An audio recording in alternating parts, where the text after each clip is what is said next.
Hello guys and welcome to my new video, and today we're going to be talking about the easiest and hardest dungeons to heal. We'll talk about some of the bosses that are painful, borderline bugged. We'll talk about dungeons to avoid, dungeons to spam, again some tips and tricks. I've done every single key so far to a varying degree. I've done some 10s, I've done a lot of 9s because +9 keys are dropping that mythic crest that you want in order to craft some of the juicy loot. I've done a lot of dungeons in pugs, a lot of dungeons in unorganized content, and here are my findings. First of all, without a doubt, by far the easiest dungeon right now to heal and just basically farm your trinkets, farm your crest is going to be Mist of Tyrannicide. Without a doubt, this is, again, something that a lot of groups are going to be trying to farm. It's hard to get into these +9 Mist of Tyrannicide dungeons because that is the best way to get your mythic crests. I don't think any boss out here is really all that crazy overtuned, and I actually 100% recommend people to pick up those weak auras in terms of making your life easier when trying to solve those puzzles or find the right way. There is a bunch of weak auras out there to help you with that. Mr. Tyrannicide, best dungeon right now to farm. Nothing is too crazy in here. And after this, it kind of gets murky because, like I said, Mr. Tyrannicide is probably by far the best or the easiest dungeon to do right now. Everyone's farming. I actually found Dawnbreaker to be relatively well tuned.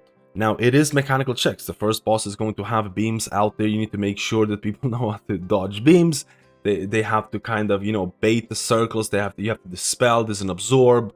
The second boss, you have to bait the orb. And if you don't bait the orb, how do I say? If there's an obstacle, if there's a wall, if there's a fountain or whatever, and it explodes close to you, it's going to be a wipe. So if you know how to bait the orbs, and the last boss, again, you need to make sure to kind of pick up the barrels. There's a lot of AoE healing needed on the last boss. There are certain healing checks you need to do here, but overall, this is more of a mechanical check dungeon rather than anything else. I don't feel these bosses are crazy overtuned right now. I think Dawnbreaker in terms of farming +9s for your crest is not a bad way to go about it.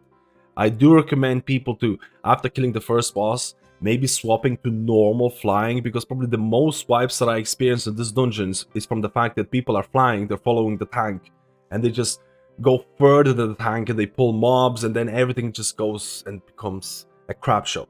So a lot of the times the flying is the hardest part of this, but mechanical checks, overall, I don't think it's badly tuned dungeon. I'm not a huge fan of Dawnbreaker, but I think it's well worth, for example, farming your crest, because you might not get invited in Mist because everyone, including your grandmother, is applying to Mists. After that, based on my experience, honestly, Arakara is not the end of the world. I know a lot of people really hate the last boss and things like that because it is a mechanical check, but honestly, Arakara, you can do it relatively quickly. The first boss scales really crazy in terms of the AoE damage, so if you're doing higher keys or pushing really high keys for Arakara, I think the AoE healing on the first boss can be extremely daunting, and you might have to use a cooldown or save cooldowns or play really well for this.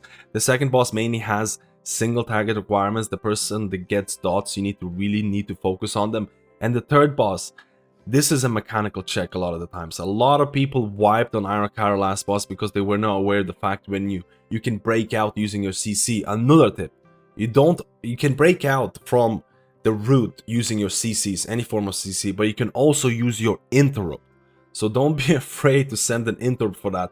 Outside of that, if you have a shaman with poison cleansing totem, that means you can, again, reduce the amount of AoE damage that is going out, because by removing poison, you're removing the damage or healing requirements. Just be very careful about when removing poison, because people might not be, they might be stacked a little bit and they might hit by waves, and that's going to cause more wipes. But generally speaking, Arakara is not the worst dungeon out there if you know the mechanics and if you can bypass the first boss healing checks. Again, there's a huge difference between doing like a +2 Arakara or +4 Arakara and then doing a +10. There's a huge, and that goes for all the dungeons out there, but overall, Arakara has been spammed a lot because a lot of people want the trinket. Again, it's not the best dungeon, but I don't think, again, if your group knows how to play, it should be okay. And after this, every other dungeon, I feel, in terms of City of Treads, in terms of Stone Vault, in terms of Necrotic Wake, Siege of Borealis, or Grim Battle, I feel like there's a trash bag or a boss that is maybe broken, maybe really annoying, and it's going to be like almost a block.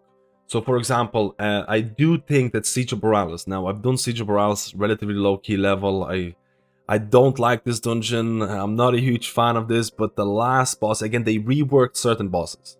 The second last boss here, in terms of this dude right here, the waves, there's two of them now, so you need to move quickly and you need to pay attention to it, but I don't think it's the end of the world. The last boss is just absolutely insane in terms of what Blizzard decided to do. Now you have this knockback that you can't really avoid. You need to make sure to focus on demolishers. You need to kill them as quickly as possible because you have multiple overlaps here. You have a knockback, and then you have swirlies, and then you have this spell. The dispel, if people stand close to the dispel person, if you dispel it, they're going to be knocked back. And on top of that, there's going to be swirlies, and then there is a knockback. So you can easily get comboed to a really annoying manner. And this is why I feel the fact that Blizzard added this knockback is just insane to me, because it's a relatively small area. Everyone's kind of grouped up, especially at the very last part on the ship. I genuinely say you need to be very careful about this. You need to make sure you need to know when to dispel and focus on Demolisher. If you kill Demolisher, there's not going to be any knockback, and it's going to make the fight a lot easier. So the last boss could definitely break your key depending on how you play. Siege of Borealis, again, not a huge fan of this. Again, as I mentioned, these last couple of dungeons, I think they're all pretty badly tuned right now, because there are certain bosses that are just bad, and I have to say Necrotic Wake is a prime example of this. Every single, or most of these bosses, so this boss, this boss, this boss, they're relatively easy. They're not too bad, honestly. A lot of people might remember the tactics already. There isn't too much going on these bosses, and you can do them quite well depending on the group that you have. And then you get to this dude right here. This dude, in my opinion, is bugged right now because I tested the beta for 2 months plus, and Necrotic Wake was never like this. But when the abomination spawns, there is an aura here that does an insane group-wide AoE damage. Now, I think Blizzard added a couple of zeros to this aura by accident, because there's no way it's supposed to deal as much damage as it's dealing right now. So once you have an abomination, and if your group cannot kill abomination in time, or if you get multiple of these ads, it's basically a wipe. You need to make sure you save all of the spears. You need to make sure you save bloodlust. You need to nuke this down. If you're a healer, just get ready, say, hey, this boss is going to absolutely slap. You need to send all your cooldowns. You need to make sure that there's no more than one ad active at the same time. Don't mess up with your hooks or anything like that. It is absolutely wild how much healing needs to be done here. And again, I said, I think this is bugged. I think this is going to get nerfed. There's a lot of completion for Necrotic Wake. I'll show you the graphs at the end of the video. But I also feel there's so many Necrotic Wakes that have not been finished because of this boss alone. So keep that in mind. Don't feel bad if you as a healer could not do this boss, because I genuinely believe it's bugged right now because Blizzard added a couple of extra zeros to this aura damaging effect, because it was never like this. And now let's talk about our second Nerubian dungeon, and this is definitely, in my opinion, harder than Arakara right now. So that is going to be City of Treads. First of all, it is a new dungeon, so a lot of the pug groups might not be fully aware of how to optimize every single boss, so you might require more healing. That goes without saying, right?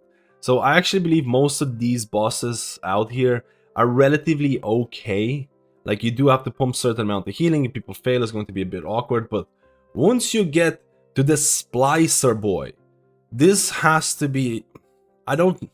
This is very, very heavy healing checks. As an example, throughout the fight, you're going to get a dot called Splice, and you can see it on my grid 2 frames. The frames are going to turn red, and the amount of damage that this deals is actually kind of wild. This dot originates from hell. Then there is no shot that Blizzard is not going to look at the scaling of this dot, because I haven't done a high key of this, and in the keys that I've done, in the lowish keys, the damage of this dot is kind of wild. The HPS requirements are out of this world, and you need to prepare for this. But I heard people doing this on a +10 and requiring double healers. Like, a person goes out of the dungeon, swaps to a healer, and they just duo heal this boss, because the amount of damage that is going out here is crazy. There's also a lot of movement. You need to avoid the orbs. You need to make sure the tank knows what they're doing. You need to make sure the group knows what they're doing. And on top of that, an insane healing check that happens very, very often.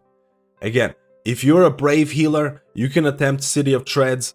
But honestly, this boss is probably going to be a wall, or can be a wall, and it sucks if you can't complete this boss, because it is the last one in the dungeon. But let me know how you feel about this. This will get nerfed, I can almost guarantee you. Now let's move on to Grim Battle. Now, if you're attempting to do this dungeon without a decurse, I wouldn't even try, depending on how high of a key level you're doing. The decurses here are extremely, extremely important. I've done this key a lot of times in beta. I've done this on live, and again, I don't think it's the end. The first couple of bosses are very manageable if people knows what they're doing. This boss, you just have to dodge a lot of stuff. This is kind of like making sure you know how to use your space. Make sure you don't bait the frontal in the wrong places, because that's going to reduce the amount of space you have. This boss, the third boss, is where it becomes a little bit spicier, because there's a lot of things going on. There's a knockback, there's ads that focus on you. You need to focus on ads. If you have a lot of melee here, it can be quite annoying as well. So I think the third boss can be quite annoying, but then you get to the last boss, and oh, what is Blizzard doing here with the tentacles? The amount of tentacle spawns here is just absolutely crazy. I don't think this is the hardest boss out there. I really don't. I think you can actually heal this if you know what you're doing. But the problem here is that you might get a spot where there's so many tentacles that you just have very little space to maneuver. And if you get caught by a tentacle, the amount of damage it takes, it's really awkward. I genuinely think this is going to be nerfed in terms of Blizzard is going to reduce the amount of tentacles that are there, because it just really limits the amount of space you have. If you have a new group who never done this, it's going to be very, very awkward. And let's talk about the last dungeon here. Is going to be Stone Vault. Now, I've done this on a +8 relatively early, and I thought this dungeon does require quite a lot of healing. I think this boss right here is probably going to be the poke killer right here, because a lot of people don't know where to stack when the waves are going out. You need to have a ranged interrupt. If you don't have a ranged interrupt, it's going to be quite annoying. Another one of those dungeons where range versus melee, but there is a lot of healing checks here. Quite a few bosses require a decent amount of mechanics, and you need to know when to. You need to know the mechanics on top of relatively high healing checks. I think you need to be a brave healer to attempt Stone Vault. I think a lot of people are not going to be doing it in high key levels. It's one of the lower completion rate dungeons out there.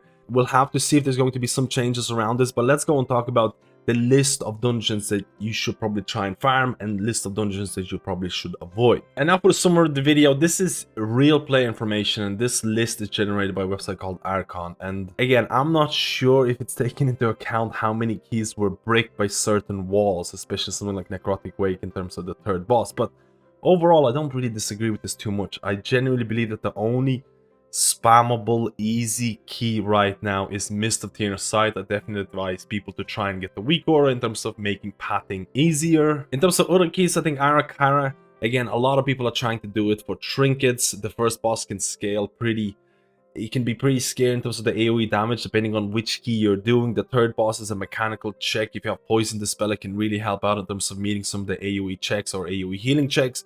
Again, remember, the root can be broken out by using CC or an interrupt. Very, very important to remember. Dawnbreaker, I think it is a decent key to spam right now, especially if you're farming crests. If you can't get into Mist of Tierna's Sight, you can look at these as an alternative, because I think these can be pretty decent. Again, the life of a healer is definitely pretty rough. And outside of that, honestly, all the other keys here are genuinely quite scary. They either have a certain boss that's just scaling out of control. For example, Necrotic third boss, we talked about this.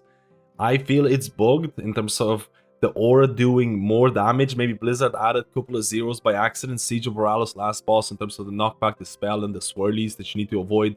Focus on Demolisher to eliminate the knockback. It's going to make the key a lot easier. Stone Vault, a lot of healing overall. And in terms of some of the last dungeons, Grim Battle, again, if you're doing this dungeon, you want the decurse. I think the third boss and the fourth boss can be relatively scary, especially fourth boss with the amount of tentacles that are there, because you have to find a safe spot. There's not a lot of area to play around, and you can be somewhat unlucky. I genuinely believe Blizzard is going to tone down the amount of tentacles that are being spawned, but we'll have to see. And City of Treads, last boss, severely overtuned. Splice is just something, it's gonna wake me up in the middle of the night just thinking about that Splice debuff. Definitely going to get nerfed because it is just out of control. Guys, let me know how you feel about this video. Let me know how you feel about the dungeons. Again, this is auto-generated data based on real play information. There is dungeons here, for example, Necrotic Wake, I mentioned multiple times. Probably the third boss have bricked a lot of keys out there. Let me know which dungeon you're spamming right now. Healer life is relatively rough. Genuinely speaking, there's a lot of healing checks out there. Some of the mechanics are really unforgiving. Some of the bosses are just downright bugged in my opinion. Which dungeon are you spamming, and are you enjoying Season 1? If you like this video, like and subscribe, and I'll see you in my next guide.